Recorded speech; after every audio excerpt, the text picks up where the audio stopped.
This may come to no surprise to many of you, but there's a few engines here at the shop. In fact, there's too many, and I'd like to buy more. The problem is I buy some every single week, and I tear one down a week. And the last time I checked, some is more than one. So it's time to catch up, or at least try to. And one of the engines that I haven't really focused on, I don't know why, is this Acura B18B1. This is an OBD2 96-01 Acura Integra, 142 horsepower, 127 foot-pounds of torque. And like most engines that Honda made in the 90s, they were all good. They were all really good engines. I think the worst 90s Honda engine besides the 2.7 V6 would be an H series, and that's still not that bad of an engine. These are especially good engines as long as they're not beat on. Now, obviously, we all know what happened over the last 20 years. Lots of these cars have been highly modified, but for some reason, this came out of a bone stock Integra LS. No modifications. It was an automatic. That's probably the reason. And it's been maintained. It's got 215,000 miles on it, and out of nowhere, it locked up. So we're going to test that theory, and then we're going to find out why. Okay, it's going to turn over, I think. And I think these go backwards. Wait, let me think about this. I think it goes this way. It turns over. What? Oh, it doesn't sound good, though.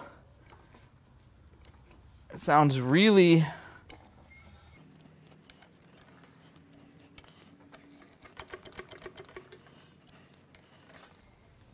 I don't know. We might be tearing down a good engine today. Let's pull the plugs and see what those look like.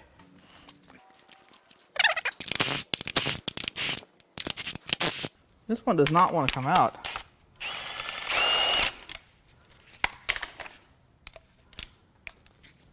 What is going on here? Oh, there's something in there. Air nozzle time. Oh, I think it fixed it. The plugs really don't look that bad. Nothing smashed. They're all the same kind. NGKs, good plugs. I don't see any signs of malice yet. All right, before I go any further, I'm going to get this wire harness out of the way. It's an easy harness to pull. We'll just get this done.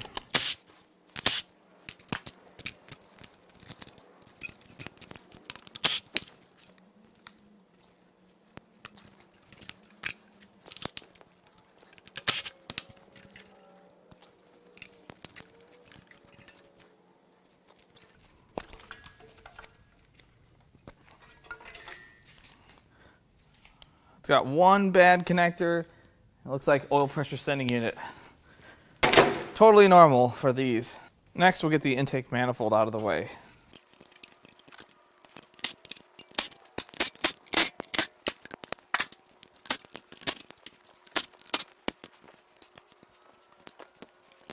These have one really bad bolt to get loose. It's actually a nut. That's really not that bad.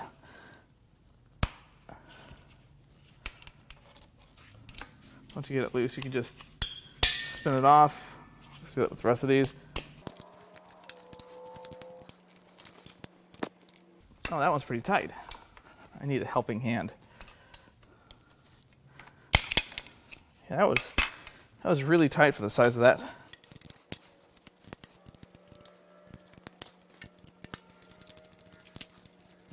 Okay, I believe that's everything. Thank you for that. I have to crack this loose. Okay, that might be loose enough. All the bolts are out. And are all the bolts out? Yeah, what the heck? Just need a little assistance here.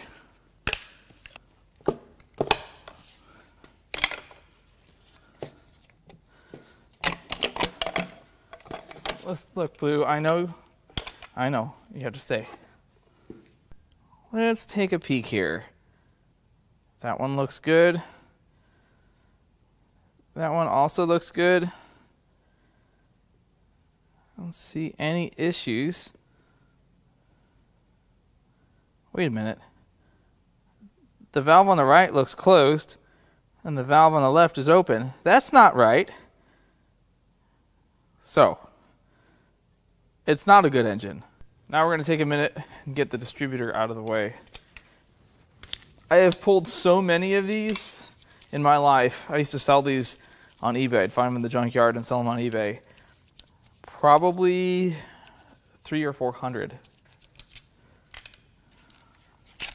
Not how much I sell them for. That's probably how many I sell. Those days are long gone. Next, we're going to pull the exhaust manifold. And to do that, we have to pull the dipstick. But this is one of the reasons I like Hondas sometimes.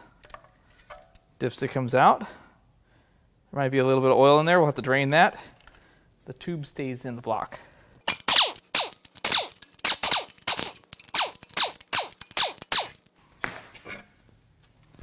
I know it might be a little hard to tell. These are pretty ugly looking.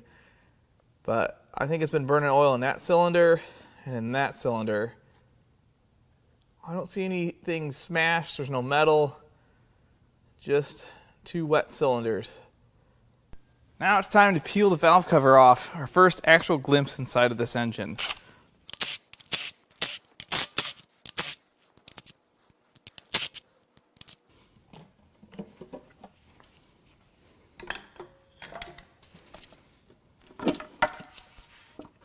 Oh, we're dropping stuff. Don't worry about that. Or that. Well, that's pretty dingy. It's pretty ugly. Still has a belt on it, though. That was surprising. Kind of expected that to be, I don't know, not present. This is pretty dingy in here. I've torn down a lot of Honda motors in my life, and this is definitely on the darker side of things. I think they probably got the most out of their oil change intervals, and I'm not really about that kind of mentality. And this was the cylinder. It looks like it's got a valve hung open or one that's closed. So there might be a problem in this area here. Oh yeah. So that's bad. You're not supposed to have that. It's supposed to be like this. Nope, not supposed to be like this. That's much worse. So much worse. Okay, so we got some problems in this area. And again, I don't know if this thing has ever had the valves adjusted. You know, you're supposed to do that every so often, and a lot of people don't. Now I'm going to peel the upper timing cover off. I think the next thing we need to do is pull the crank pulley. We're going to pull the lower timing cover, and we'll see if we can verify timing. We might be able to verify timing just like it is. Let's see if we can do that. I'm just going to take a minute and strip some of the stuff off.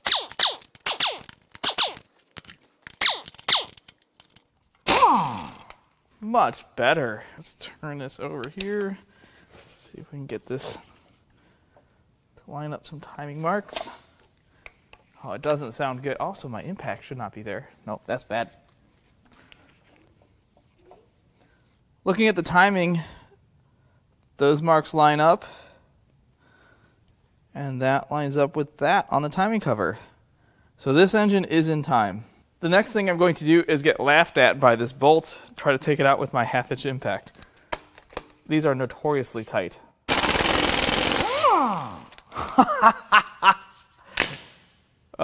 You just gotta talk about it first. And then this, that doesn't seem to be working. I'm just gonna give it a little help here. Just a little nudge. Well, looks like blue needs some assistance. I think now is a good time to introduce red. It's moving. It's just not as easily as I want it to. Let's see if we can do this by hand again. Oh, yes. I know it may be strange, but this engine actually uses 2 Woodruff keys, and they are in line. Nothing has slipped or torn apart on the crankshaft snout, so that's good. Now we need to keep digging. Let's peel this belt off, and we'll start working on that head.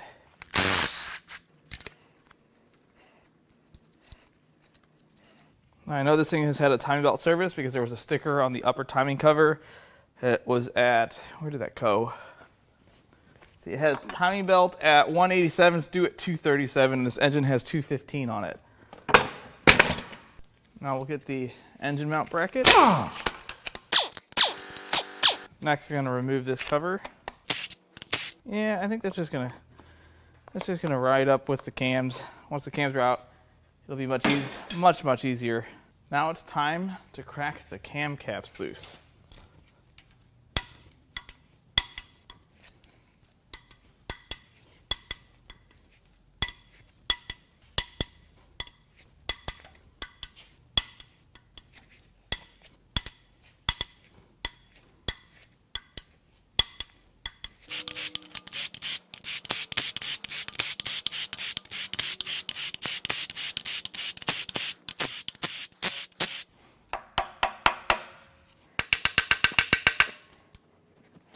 Those are really in there.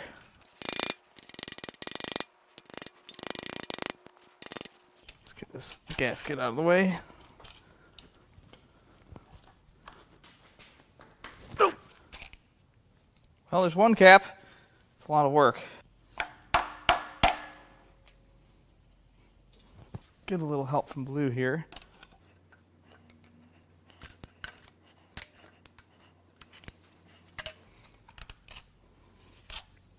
I don't know that I've ever had to fight these this much. Well, we can do that way. I don't really like that. But it worked.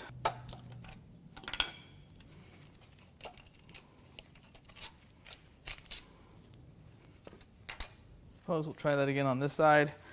Gotta be careful. I don't want to. I really want to try my luck twice.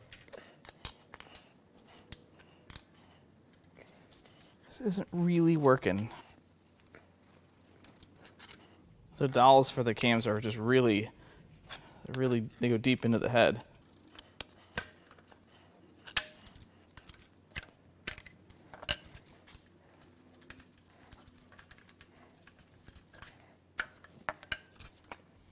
Well, I think this will come off. That was easy. Well, the cam journals don't look too bad. I really expected to find these pretty scored up, but they're not. They're in really good shape. A few slight scratches, but nothing that out of the normal for the miles. The other side also looks pretty good. And these are just kind of hanging out in here. They just pop right off. Now this is the pair of valves that we suspect there's a problem, and you can see that there's a height difference between this valve and this valve. So we may have a bent valve. The cams also look pretty good. There's a little bit of scratches and grooves in that journal right there, but for the most part, these look good. Now it's time to crack the head bolts loose.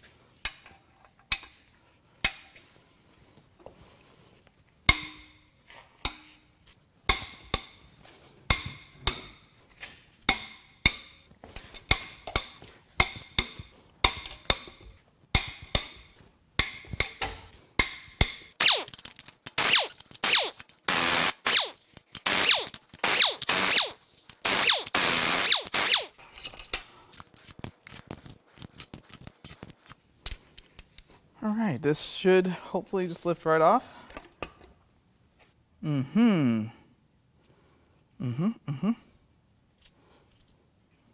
Well, we gotta do our scientific test.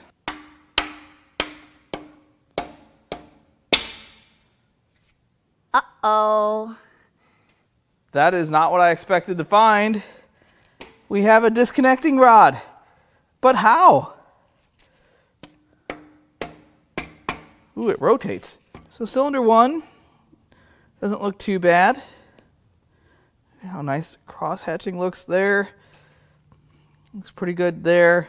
And obviously we have a problem with this cylinder. You can see a couple taps with the hammer and it failed the test. Let's go look at that cylinder head. Well, the head looks pretty good until you get to cylinder 4. That valve is clearly bent, That valve might be bent too. That one could be bent. All of these could be bent really, but I know that one's bent. It looks like the head gasket was okay. I don't really see anything terrible with it. These things aren't really that notorious for that. I don't know though. Look around there. What's the head gasket look like in that area?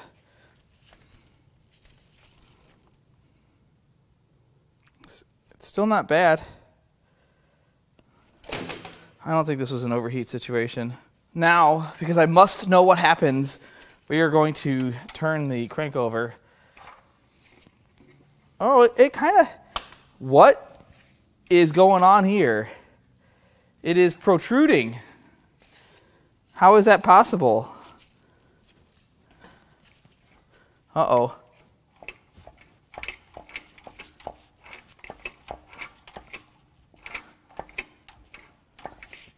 It's not good. Those two are at the same height. Let's make sure cylinder one...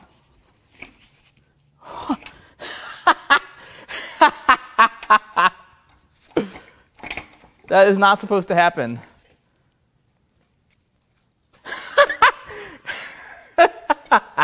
That's a first. Well, I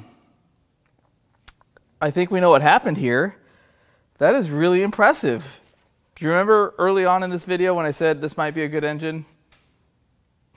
They're never good engines. Before we go any further, it's time to remove the water pump. I know, I can see it's been replaced before. Oh, it just fell right off. Well, it spins nice.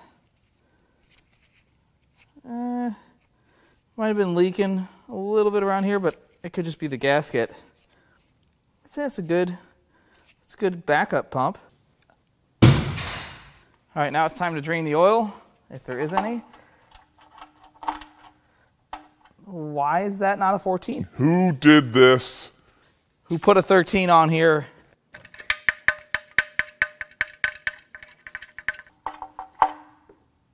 Well, it had oil in it. Ooh, sparkles. That's that semi-gloss oil. Well, against my better judgment, we're going to turn this thing upside down. There might be some stuff that falls out. Might be fluid. Ooh. You can already hear stuff doing the shaking there. I don't know what that was.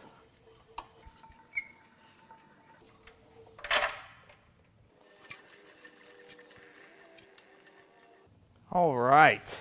Now it's time to remove the oil pan.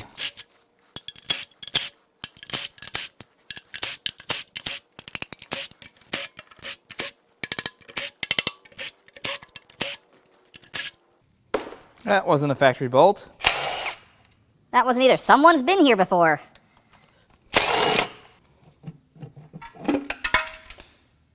Oh.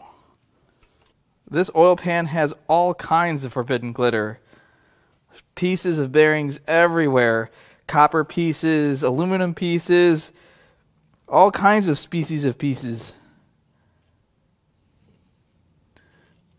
There's a lot of it too. Let's get a light on this. Ooh, that's not good. Oil is very dark looking. This is all bearing material. And the windage tray, well, cylinder 4 looks a little bit different. A little swollen there. And there's some chunky stuff around that area. What is this? What is this? I don't even know what this is. Okay, well, let's go put that over on the table, and that's to be determined. This is one happy pickup, but there's really not a lot of debris in there. I see a couple small pieces, but nothing that would clog it. Let's get this pickup pulled, and then we'll pull the windage tray.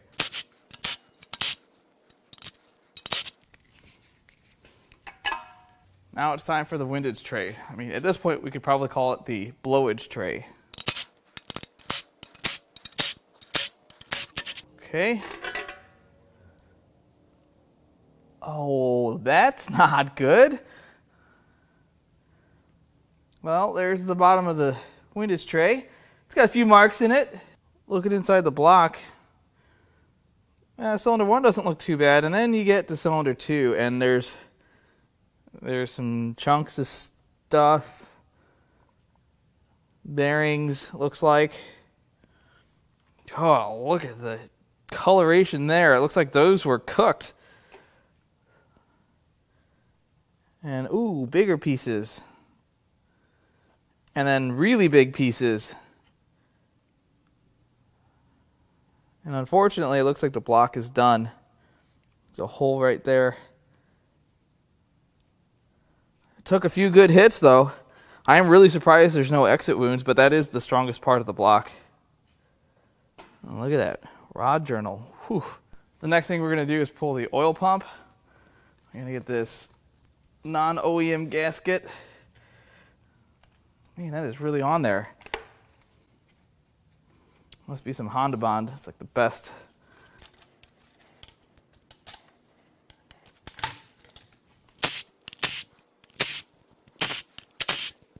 Is that it? I think this has to come off. Yeah, we'll get that off. So if that's out of the way, then this should... Yeah, right, that's not how that works. So how does this work? What kind of magic sauce is this? Oh, okay.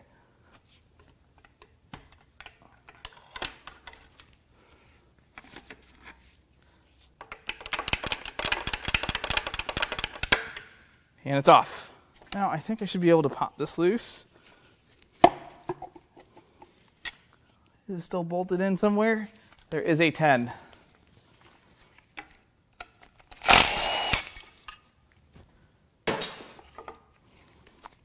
One oil pump.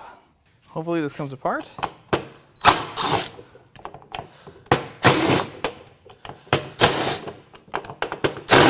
Nope. Okay, that one's bad. We'll get it. Okay. I'm going to try for this one. Alright, so we just have 2. I had to borrow a truck driver from another part of the shop. So say you're like me and you probably used the wrong bit to try to get those out. There's a couple things you can do on these flat-headed screws. What I like to do is take a center punch, and I'll go on a flat section here. This works best in a vise, but I'm not taking this over there. You want to...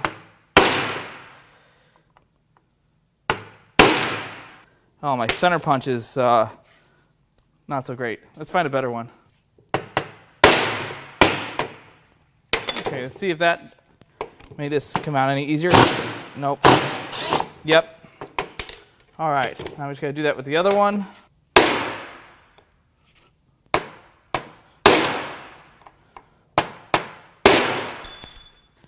Let's see if that did anything besides wreck the screw.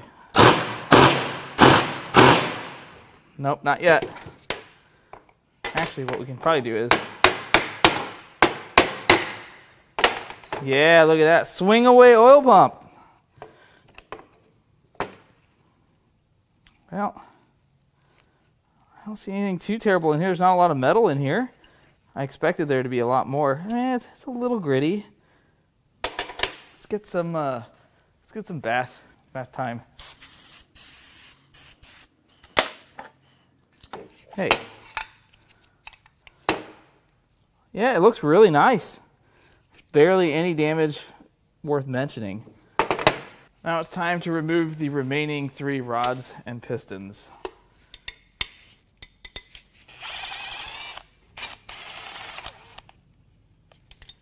Oh no, I dropped it. I'll get it back.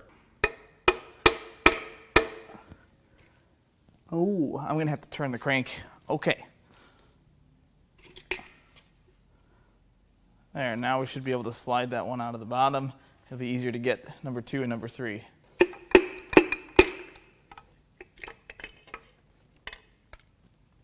Well, there's number 1.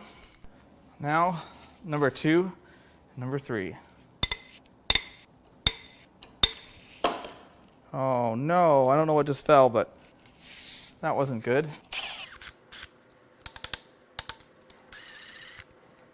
Oh man, I'm just dropping them all tonight.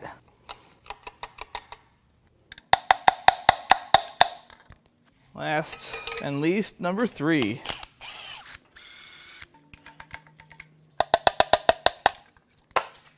Now there is one part of number 4's rod cap just kind of hanging out here. I'm going to kind of kick it in the way. There we go. Whew. Wow. That is so amazing. You guys are going to get a kick out of that. Now there's still a bunch more junk in here. I don't know if I can get to it. Oh, I can get to it. Now I'm going to get the rear main seal plate off. Now it's time to remove the crank. Let's get these main cap bolts out.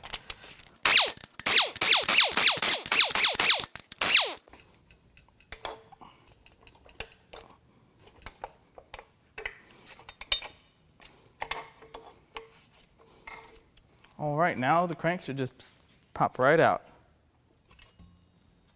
The block is pretty rough. Look at the amount of impact marks on the side of the block.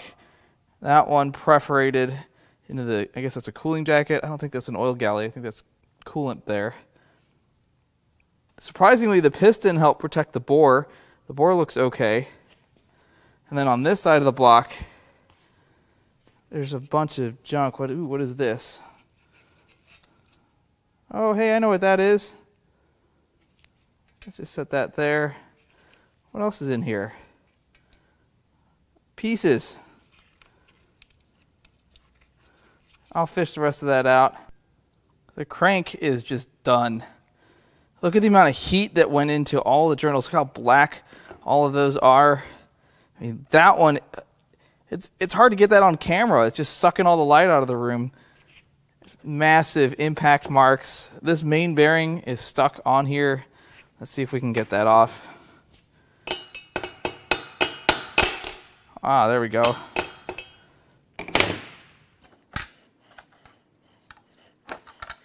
Would you let go? Let's give these bearings a bath. I'm sure they'll look perfect. Yeah, no, not perfect. Very far from perfect, actually. They didn't spin, but you can see those are starting to get deformed. Lots of heat. The rod bearings are even worse. It's number 1, number 2, number 3. I mean, look how dark that is. I'm sure it'll clean up with some brake clean. Let's see how shiny this actually is. Okay, so lots of copper. These are definitely deformed. This was seconds away from coming apart. But then you get to number 4. So this is a bearing. That's a bearing. That's also a bearing. It's absolute. It's not even foil yet. It's just. It's wreckage. Now the rods and pistons. So the pistons look okay, at least number 1 does. But look at the amount of heat in the rod. Look at the discoloration. The rod cap. It gets even worse for 2 and 3. It's so much worse. The wrist pins are stiff. Not supposed to be. And then that's the one that ejected itself. It's twisted. It's been smashed. I mean, this thing was probably molten when this happened. And that's the broken off rod bolt. Man, that is insane.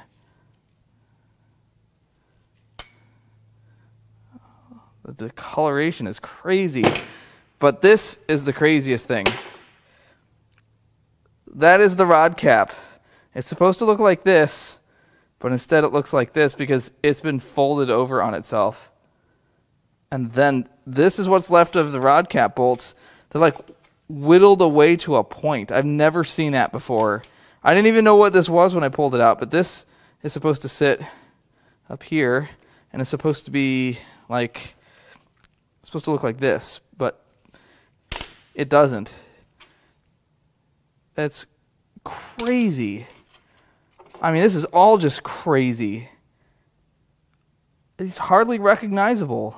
I spent a considerable amount of time in the arcades when I was a kid. So when I was turning that crankshaft over and number 4 kept trying to pop out of the bore, I had to resist the urge to go grab my giant rubber mallet and smack it back down. It's not whack-a-mole, although that's exactly what I was thinking. This is much worse than I expected. This was a free engine, by the way, so there's nothing to lose, just a video to gain. And I thought this would be a couple spun bearings. They told me they were driving down the highway and it shut off. I mean, we've definitely heard that before. This was loud. There's no way that this didn't make a bunch of racket before this happened. But what's surprising was that the top of the engine wasn't really damaged. There weren't messed up journals. We didn't find a lot of metal in the head. It was all in the bottom end, which tells me this thing was run low on oil. This is the first time I've ever been able to remove a rod and piston without pulling the oil pan, and it's also the first time I've ever seen a rod cap folded in half and smashed together. That was impressive. That took a lot of friction, a lot of heat, and a lot of RPM. I'm sure it was turning some RPM when this thing let go and, well, shut off on the highway. Okay. I really hope you enjoyed this teardown. If you'd like to buy any parts off of this engine or anything else I've torn down, you can go to importapart.com and peruse our inventory. If you don't see what you're looking for on the website, you can also fill out our part request form, which sends us an email of exactly what it is that you're looking for. You can also email us. I'll leave that in the video description. As always, I love all the comments, all the feedback, and even the criticism. I love it all, and I'll catch you on the next one.